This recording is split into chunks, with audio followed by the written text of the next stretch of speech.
Hello and Assalamu alaikum to all my dear students. This is Sheroz, your teacher of computer science for the coming session of 2020 and 2021. I welcome you all to the most demanding subject of this era, which is computer science. Now, let's ready yourselves and to develop your programming skills, your idea skills with me. For this, I have designed so many things for you to make the subjects interesting to study and learn. For this, we quickly move towards our first chapter according to the syllabus prescribed by the Aga Khan board, which is Introduction to Computer Science.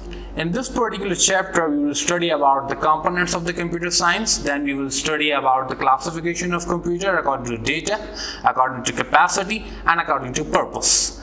In order to discuss this in detail, I have designed a PPT. Now let's quickly move towards it. Okay, so let's start our first topic. That is basics of computer, and the SLO number is 1.1, and the chapter name is Introduction to Computer. First of all, we understand that what is meant by a computer. A computer is a machine that manipulates data according to the list of instructions. What does it mean? It means it works according to the instructions that has been given by the user one by one. Remember, a computer do the work linearly. Linearly means line by line, one by one. It will work according to the instruction. The instruction that is given by the users on the priority level, it will be executed first. Okay, so according to some another books or according to some another reference, they said that a computer is a device that capable of performing computations and make logical decisions at a speed of millions and even billions of times faster than a human can. As we all know that a machine is made to do the work faster as compared to the human being and make the work very much easier. Same as it is, a computer is a device that can also perform millions and billions of mathematical problems as well as logical problems. Okay. First, you should understand that a computer is also called an electronic machine or electronic device. Then, what is the difference between a device and a machine? The basic difference between a device and a machine is that the machine gives you the output before processing. It will directly give you the output when you give the input. Whereas, if we talk about the device, then device give you the answers after processing the data, which means when a user first give input, then the device just process the data and then give you the output. So this is the basic difference between a machine or a device. So a computer is generally called a machine, which is used for data processing. The output which comes after processing the data, that is known to be called the output, or it is also called the information. When you process the data, the result that comes out after processing the data known to be called information. Okay. Now let's talk about the history of computer. We have almost 5 generations of computer in different time periods. First of all, the zeroth generation, whose time period is 1642 to 1945. In the zeroth generation, mechanical calculator was developed as a computing device. Remember, it was not the abacus. Okay, it is a device that can perform the calculations, only calculations. It cannot do any kind of logical working. It will only solve. It will only execute the command that will be done on the mathematical level. Remember? Okay. Now the first generation. The first generation time period was 1945 to 1955. In 1946, the first electronic computer, ENIAC, which means Electronic Numerical Integrator and Calculator, was developed by Mr. J. Presper Eckert and Mr. John Monkley at the University of Pennsylvania. It uses 18,000 vacuum tubes and its cost was $550,000. Remember, sorry, $5 lakhs. Its weight was 30 tons and occupied a 30 by 50 foot space. It produced large amount of heat and its speed is very much slow as compared to the current generation's computer. it was a first generation computer. It covers the area almost about, we can say that we can take an example of a football ground. It cannot work for so many hours because it got too much heated. There were no monitor, there were no keyboard, there were no mouse in the first generation computer. The input was given by a typewriter and the output generated on a paper, which means that where they stores the data, it stores the data in vacuum tubes. There are the very much big cylinders in which the data is stored, and it costs too much. A normal person, a middle class person cannot afford it. Okay. Now let's move. These are the first generation of computer. You can see that it covers a lot of space and it is very much difficult to operate. Only a learner or only a person who develops that particular computer can operate this, not a single human being. Okay. Let's move to the second generation. In the second generation, the vacuum tubes were replaced by the transistors. By using the transistors, the occupied space becomes less as compared to the first generation, whereas the speed and the performance of this second generation was also improved as compared to the first generation computer. It also put a great impact on the size, price, and the heat produced by using the transistor. By using the transistors, the space also reduced, the price also becomes too much less as compared to the first generation computer. Now let's see about the pictorial representation of the second generation computer. These all are the transistors. Transistors are the small chips where the data can be stored, but it also occupied that much space that cannot be put under in a room or in a small space. It also occupied a very much larger space to operate it. Okay. Now let's move on to the third generation computer. In third generation computer, the third generation computer time period was 1966 to 1970. In this generation, transistors were replaced by the ICs called the integrated circuits. These are a small single chip of silicon. By using the ICs, it will put a great impact on the performance, and it is also helpful to reduce the size of the computer. In this particular third generation computer, the mouse and keyboard were developed. Okay, so you can also call that a desktop computer. Desktop computers are also called the third generation computer, which we also call the microcomputer. The speed and the performance also becomes high as compared to the first two generations, and it can also work for so many hours as compared to the second generation. These are called the third generation computer.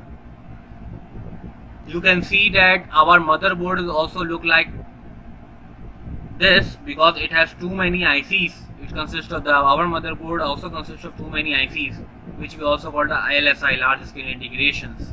That is, let's talk about now about fourth generation computer. In the fourth generation computer, ICs were replaced by the large scale integration, which means it is also look like a integrated circuit, but it is consist of more silicon chips in order to store more and more data because the demand was too high for storing the data. It also reduces the size of the computer. We can say that our palm tops, laptops, mobile phones, they are also the development of the fourth generation computer. The performance becomes too much high as compared to the starting three generations in the fourth generation. Okay, whereas now if we talk about the fifth generation, that is now the current generation computer. In this generation, LSI replaced by VLSI, which means that a very large scale integrated circuit. Remember, from the third generation to fifth generation, the silicon chips are used. The difference is that the number of silicon chips increases in every generation. Size and cost of these computers very less, and the performance is pretty much high. Robotics are, you can say that the best example of the fifth generation, the robotics. Okay, which we also call the artificial intelligence. Now, a computer can be divided into many categories, into two major categories. So, if we say that, the first one is the hardware and the second one is the software. What does mean by the hardware? If we talk about generally, that hardware is basically anything that you can touch with your fingers. If we talk about the softwares are called you can say that a software is a program. It's a combination of small programs. Now the question, right, what does mean by a program? A program is called a set of instructions. If anyone asks you what is the difference between a hardware and a software, so remember all those physical components, physical or tangible components that can be used to build up a computer. Not only the mouse, keyboard or printer plotter, but also the plugs, cable, wires, or you can touch each and everything. So they all considered as a hardware. If we talk about the software is a program, and the program is a set of instructions that tells the computer what to do and how to do. Without software, your computer is like a human without heart. Remember? Okay. Now hardware, as I told you, that hardware refers to all the physical or tangible components of a computer system that consist of a CPU, computer case, monitor, keyboard, mouse, disk drive, zip drive, CD-ROM, DVD, hard drive, memory, speakers, printer, and etc. The term software represents a set of instructions that describes the hardware to accomplish the task. Only softwares can direct the hardware. Without software, you cannot do anything inside a computer. So the term software is pretty much important in the computer system. The software has been categorized into three basic categories, that is system software, application softwares, and the utility softwares. The system softwares, in system software, the first type that would come under the system software, that is operating system. System softwares are used to control all the components of the computer and serves as an interface between user and a hardware. Now, whereas operating system is a software that controls and supervises all the hardware capabilities of the computer system. It controls the components of the computer system. It develops an interface between a user and a hardware. Without operating system, your computer is not able to start. Okay, so the operating system plays a vital role in the execution of each and every task that has been given by the user, or that has been we can say that has been processed inside the computer. Okay. Now the application softwares. The application software has a direct link to the user. These softwares are specifically used by the users. It has a specific purpose. It does not have any link regarding the performance of the computer system. For example, MS Word, MS Excel, CorelDRAW, MS PowerPoint, Paint, AC/DC. So these are the terms that you place different kind of games in your computer system that has directly linked with the user. Okay. Now the utility softwares. The utility software is used to remove any problem or solve a complex situation in a computer. Utility softwares are also called, you can say that, the drivers of the computer, the softwares. For example, antivirus, security software, backup utility, data recovery, WinGhost. It also improves the performance of the computer system, or if the computer has any kind of logical problem, so it will be done, or it will be prevented by using the utility softwares. Okay.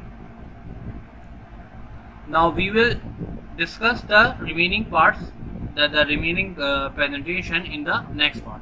Okay. We have done up to the utility softwares in the first part. Now in the second part, we will start about the data processing cycle. It is also one of the most important questions that can has importance for your papers, that the examiner can ask you about the data processing cycle. The data processing cycle consists on three things. First is input, then processing, then output, which means the data that will be given by the users, it will be considered as an input. Then when it goes to the CPU, it processes the data. This stage is called processing. And when the data can also be given to the processor or to the CPU by some external storage, like your memory card, your USB, your flash drive, etc.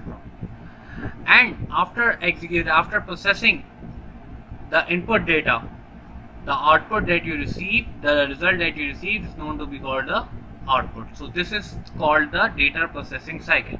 You can also make the diagram, this particular diagram, by showing the data processing cycle, or you can also write the steps, but it should be in order.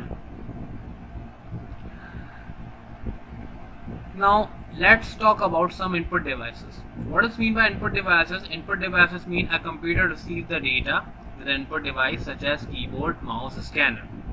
The devices that is used to give instructions to the computer or to the processor, to the CPU, these devices known to be called input devices. Okay. Now, four major functions of PCs are: the number one is input data, second one is process data, third one is output information, and the fourth one is store data and information for later use. So these four functions are called the major functions of the PC. Now, what is mean by a personal computer? If a personal computer consists on external devices in the form of speakers, printers, plotters, scanners, etc., then it must consist of a system unit that is known to be called your CPU, central processing unit, then a display device, which is famously known to be called a monitor or a LED or a LCD, and one of the main thing, in order to write the text, we use input devices like keyboard, and for pointing devices, as a pointing device, we use mouse. Okay. Now the components of computer system, these are some of the components of the computer system. You can see that these are the mouse, keyboard, webcam, mic. This Intel Core i5 it is known as a processor. We have primary memory in terms of RAM and ROM. Then we have floppy disk, which is not used nowadays, and we have a hard disk that is known as a permanent storage. We have output. We have external external devices. We have printers, speakers, monitors. In the storage devices, we have RAM, processor. Internal devices is the CPU, that is called a core processor, RAM, floppy disk, hard disk, and for input devices we have keyboard, mouse, webcam, and scanner. Now let's talk about the system unit. System unit is a house or is a case that consists all the major and the most important things of the CPU, that consists of motherboard, CPU, memory modules, and a system unit. This is the shape of a motherboard. Then we have processor, Intel Pentium 4, something like that. We use about the Core i5, Core i7. Then we have CPU, and then this is RAM. The last one is the RAM on the right hand side. System unit, you can say that is a processor present in the system unit, is the part that is like a computer brain. We can also call that you have listened, although you have also read about the CPU, that is also called the brain of a computer system. A system unit is a personal computer component that houses other devices necessary for the computer to do the function. In order to make the performance better, we have to upgrade the processors time to time. The system unit consists of a power supply, the cooling devices, the microprocessor, then the ports, then the adapter card, and the disk drive, memory chips, and chassis. We will talk about this in the next parts. That now first let's talk about the external devices. These are called some external devices that can be plugged in outside the CPU. The first one is the microphone. They're like a mic, a digital camera, scanner, speakers, printer, network devices. You can say a router, something, and then external drive. In external drive, we have so many memory storage, like USB, like flash memory, etc. These are the components of the system unit. It consists of that inside the CPU you have a system board, then we have central processing unit, you have memory, you have system bus, and then you have storage devices. These are called the system board. This is the pictorial representation of a system board. This is AGP slot. These are the ports where you just plug in your monitors, your printers, cards. This is CPU where you these are the expansion slots where and these are the RAM slots. In RAM slots you just plug in your RAMs, and these are the drive interfaces. Okay.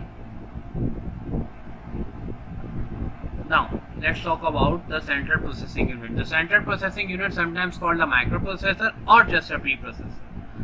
It is like the real brain of the computer system, and where is the most of the calculations take place. Yani all the internal working is depend on the central processing unit. This is called the bus, system bus. This is called the path where your data travels. It is the main communication path between the CPU and a memory. The system bus is we have three categories of bus. The first one is the data bus, then address bus, and the system bus. Okay.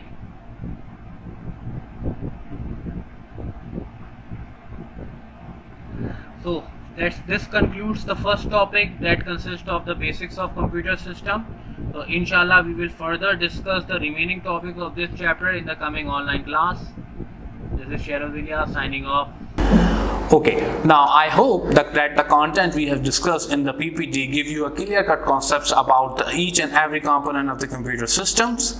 Now, see you soon into the next class. I know that you are in a difficult situation, but remember, your teacher is always there for you to help in the difficult times. The learning material related to this PPT will be available to your GCR soon. Till then, take care and Allah Hafiz.